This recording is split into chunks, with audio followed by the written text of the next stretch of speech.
Ndeewonu ndị be anyị, ekene m unu, daalụ na Igbo anyị abịa. Akụkọ a mma akọlụ unu bụ akụkọ maka ndị Igbo nọ na United Kingdom, ndị Zumori gwuo m wayo. Anyị nọkwa n'otu mba United Kingdom, ọ nọkwa na ya nọlụ na ya. Biko unu gee ntị ka unu nụrụ ihe mma akọlụ unu, maka ejego m kọọlụ ya ndị Igbo Class World Travel. Kịta abịago m ịkọlụ ya Igbo anyị abịa. Akọbugolu unu akụkọ a na Novemba Disemba, mana eche m nọ ihe aka ebi mana obire. Ụmụnne biko ihe mee achọrọ m ka o mee unu, ọ bịa ka m ji bịa na-akọrọ unu akụkọ. Ị na-anya ị ga-afụ nọmba na-agagharị na skrin, ọ bụ nọmba fa, ọ bụ afọ onye bịa gwu m wayo ahụ bụ Onyeka nwa ọlụ Delibe bụ onye, ọ bụ onye shipping company, onye Igbo na-eshipụ ihe. Ifuru nọmba Obinna, ọ bịalụ na be m gwuo m wayo, wee bulu kago m wee je market yenye lesie ndị mmadụ. Maka gịnị? Ọ bụ maka na bosi ahụ o nyere m receipt. Ọ bụ ihe agago m lawyer na abọ ndị be anyị nọ na United Kingdom.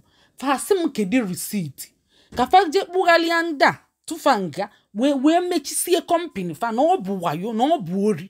Maka gịnị? Since August ka m bunyelu fa cargo worth of thousands of dollars, thousands of euros, thousands of pounds. Wee bunye fanya mana fa na-emekwa ihe a steady.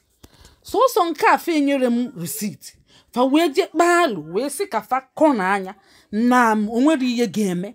Ihe a bụ ori anya ọcha, mana enwego m hope now maka ejego m lawyer na nke onye ọcha. O wee sị m ọkwa m transfer alfa ego na chat anyị mee m save onye screenshot chanya. Ofu ihe nchọ ka unu mata n'ihe a, ọ bụ ihe nkuzi dele bụ na onye ọbụla gịnị ya mekọli ihe ego na tia receipt, ọ bụ ogili, ọ bụ okpeye, ọ bụ ụgba, ọ bụ ihe ọbụla opekete mpe na tia receipt. Ọ bụ ka ndị ọcha si eme ma ihe 1 naira kọpọ sisi afro fana na tia anya debe maka ada ama ogwa ọda afiarụ ihe afiara arụ enyi gị ọma ga one day nwee ike mbụ ya worst enemy, especially trust wa onye ahụ o mee gị ihe ịtụrụ anya. Ihe ndị a ji wee menwuo m ihe ịma na nna abịa akụzili unu maka wayo unu saghịkwa anya ka azụ ka wayo ghara igwu unu ka ori ghara igwu unu. Ifuro their social media ifugo afafa bụ Upstart Shipping Company. Upstart o nwere ihe ọzọ ndị na-ewepụta ya bụ na agwa mfa na ọ ga-emechi eme, ndị agwa m unu na ọ ga-emechi eme. Ihe ndị na-ewepụta ya bụ unu kọpilia na nọmba fa ma nke Nigeria ma nke UK ma email fa jeeni sifa kedu ebe ngwongwo kago Igbo anyị abịa nọ, kedu ebe fa dọbali ya, kedu ebe fa kọnali ya, kedu onye fa lesili. Unu shi anya ndị niile na-ele n'ihe anọ na UK mba United Kingdom. O mego m anara m ekpele ka o mee gị, chekwelu m. Onwe onye na-akpọ m achọrọ m ka m kwuchegodi okwu. Ọ nara m ekpele ka o mee mmadụ. Ị na-enene ya na Nigeria shia ya, ị na-enene ya na UK shia anya. Maka ọ bụ na agbara ụzọ owele mgbe ọ dị iche adara ezochi onye ori ezochi. Fa ebunekatego m ihe na-enye m receipt. Mbosi fa enye ezi m receipt m bidozi trust gbafa. Mbosi ahụzi ka fa ma eme ihe m atụrụ anya. Maka anyị na-azụbu afịa ọ na-aka every year na-ebune ngwa afịa cargo na-eship na-ebujele my business partner mana ba anyị ma n'ihe nọmba Onyeka Obinna ọ bịa na be m wee bulu ngwongwo nkechiche nya ngwongwo ngolu since 1 year. Every year ana m ego ngwongwo na-atụkọ o mebere June, July, August mbido bunyebie maka Christmas ka ele wee lepụta ego ma ọ bụ ka ewekwelu mee gift ka maka ụgbọ na-anọ 3 months onye na-elu imere ọsọ ọmanlu. O wee buli ya bụ na Fabia wee bulu ngwongwo ma ejire m ego mbọsị ahụ wee si vanye m bank details fa wee nye m wee transfer alfa ego wee weta esi ya nekwenio a transfer gokwelu m na ego ngwongwo na bazia ọ nalide naluo afọzi ngwongwo luo taa fa wee gbanyụọ ọkụ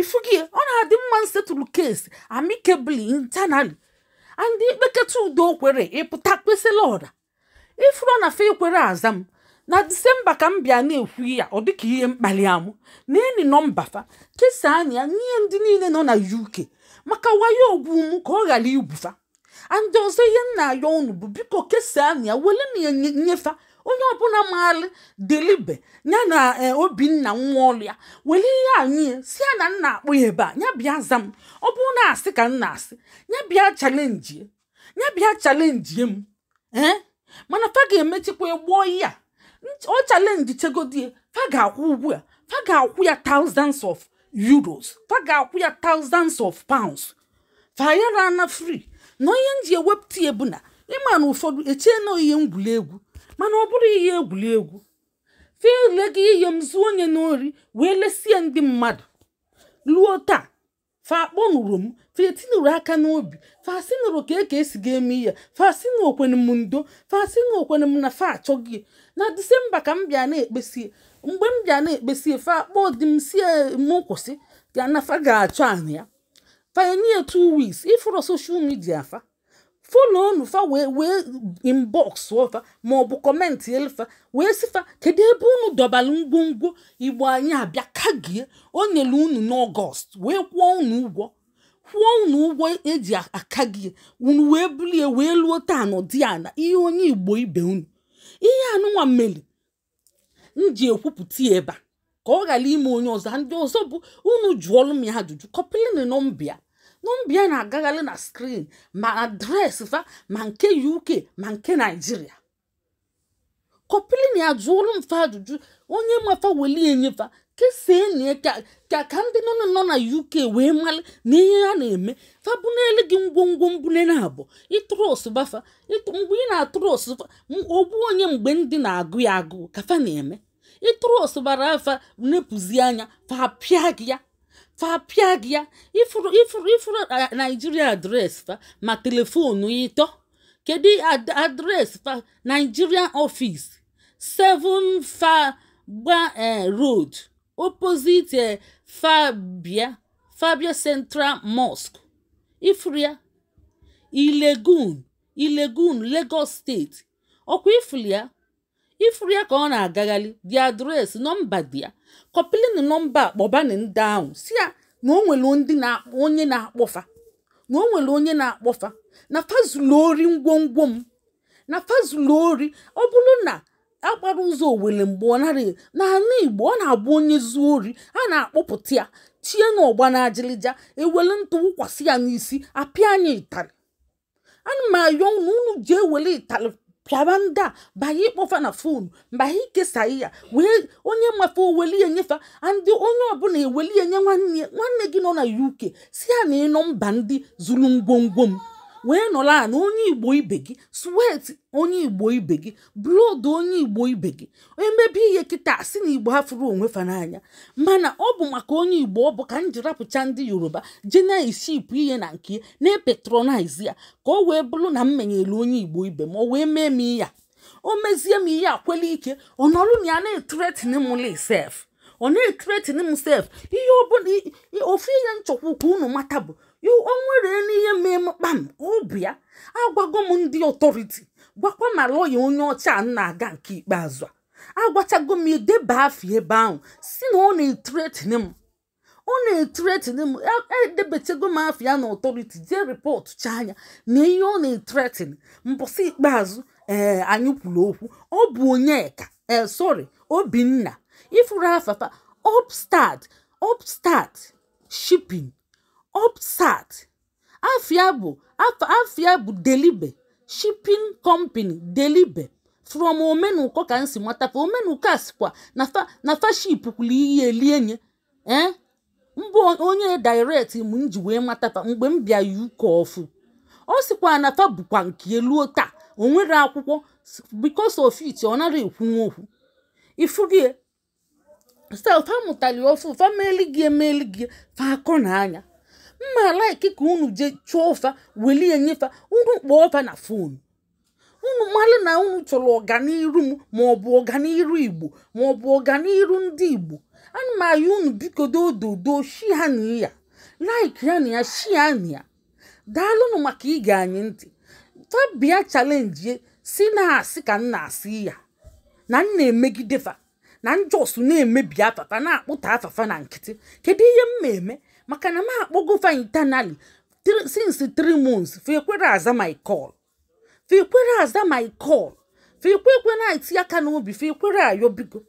Ọbịa unu afụgo ihe unu ga-amụta na ya bụ ihe ọbụla unu na mmadụ mekọ ihe ego kọpa sisi afọ ogili okpeye magi na tia receipt. Ọ bụ ka ndị ọcha si eme. Ndị ọcha na-eme one ahụ fa weti efe akwara anya ihe ahụ ga-agacha 5 years agachara fa anara adọka the receipt ma ọ bụ the paper. Fa na-edebie special receipt fa edebie nke niile mụ na fa mme mgbe m atụrụ ọsọrọfa receipt ahụ ka dị ebe a. Receipt niile na-enweta enwe m akpa m ji etinye iche receipt niile since ọgwụ afọ receipt niile dị be m sọsọ nke ahụ fafụ na fa enyere m receipt fa wee kpaalụ ka fa lie nye market anya. Daalụnụ maka ige anyị ntị. Ka ọ dị n'oge ọzọ anyị ga na-ewetakwala unu ka akụkọ na-aga. Mgbe m ma agakwa na nke lọya onye ọcha mgbe ọ ga-ebido m ma agwakwa unu n'obidogo. Daalụnụ.